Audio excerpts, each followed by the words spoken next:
All right, let's investigate some altitudes of a right triangle. To do this investigation, you need yourself some kind of rectangular piece of paper. Ideally, you would have, an index card, a 3x5 index card, something like that. I didn't have any of those handy, so I just found this thank you note. Look at this, very nice. Thank you. You need yourself some scissors. Preferably not your mom's good fabric scissors, unless you want to be grounded for the rest of your life. You need a pen or two, and of course, a straight edge of some kind. Okay, so now on this rectangular piece of paper, I don't need this whole entire thing, so I'm going to get rid of part of it here. Maybe cut this in half.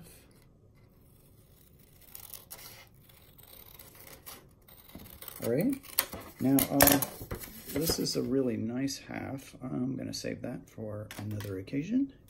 There we go. And we'll use this one that's mostly clean here. Okay, so now, anytime we have a rectangle here, I can split it along its diagonal here, and it's gonna create two right triangles. Let's do that next. So I'm gonna grab my straight edge.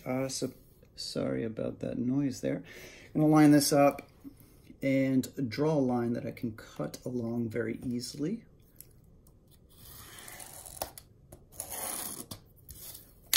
Perfect. All right, let's do a little bit of cutting.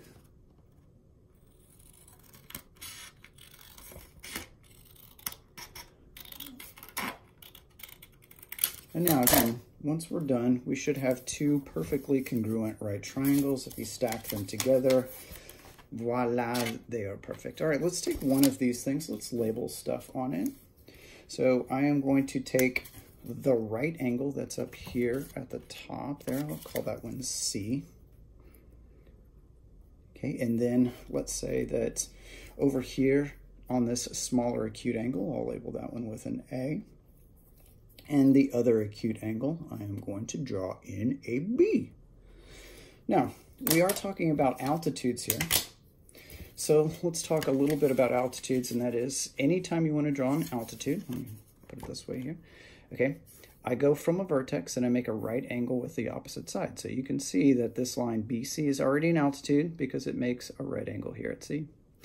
All right, and if I flip this around the other way, the other side of my triangle is also already an altitude.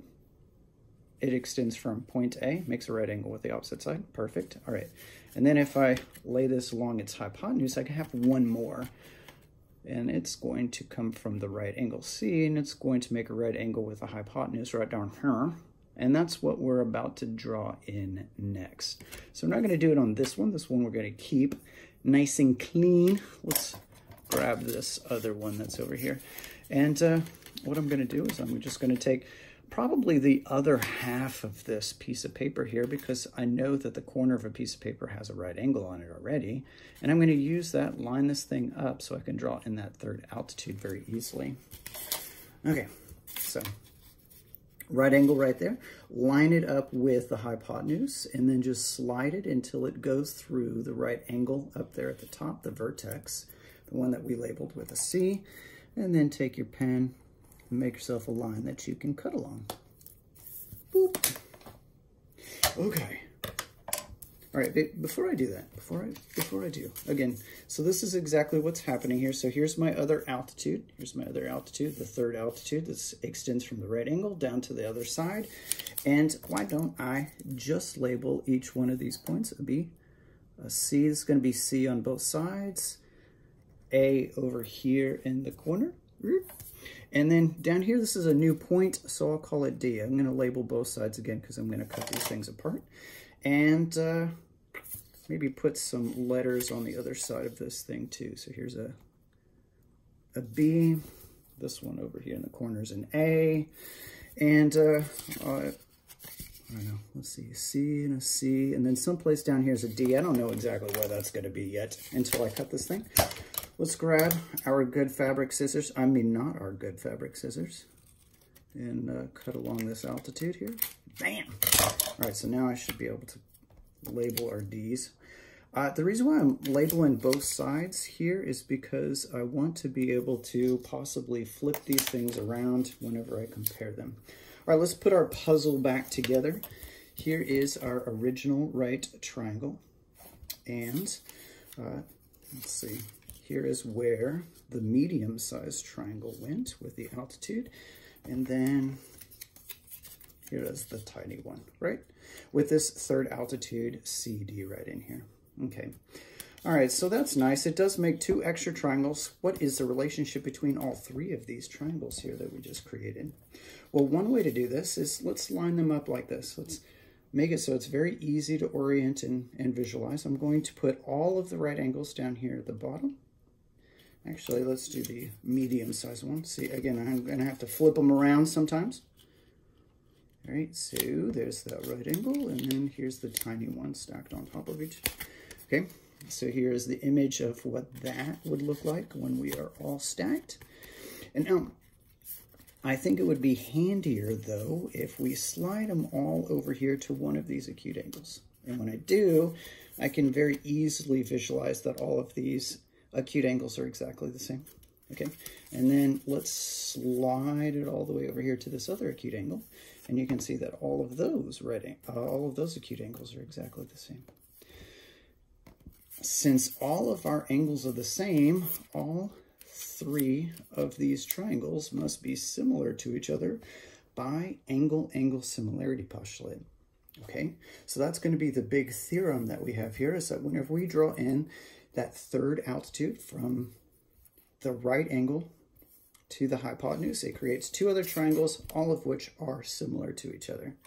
So let me make a similarity statement here, starting with, let's say, this large right triangle here. So this large right triangle, I will call triangle ABC, right? It's going to be similar to, put the little squiggly, triangle. Let's take the medium-sized one, and I can see that A and A match up. B is over here at this other acute angle that matches up with C on this one. And then my C, the original C on the larger one, matches up with D right there, which is similar to, okay, keep it in the same order. The A on the big one matches up with C on the little one, triangle C. B on the big one matches up with B on the tiny one. And then finally, our C, our right angle, matches up with D on the little one. And I did that for demonstration purposes, so it's very easy for us to visualize that we get 3 similar right triangles whenever we perform that investigation. Not only that, whenever we're doing these problems, if you have this kind of manipulative, it might help you so that you can rearrange all of the different triangles and orient them in order to set up your problem.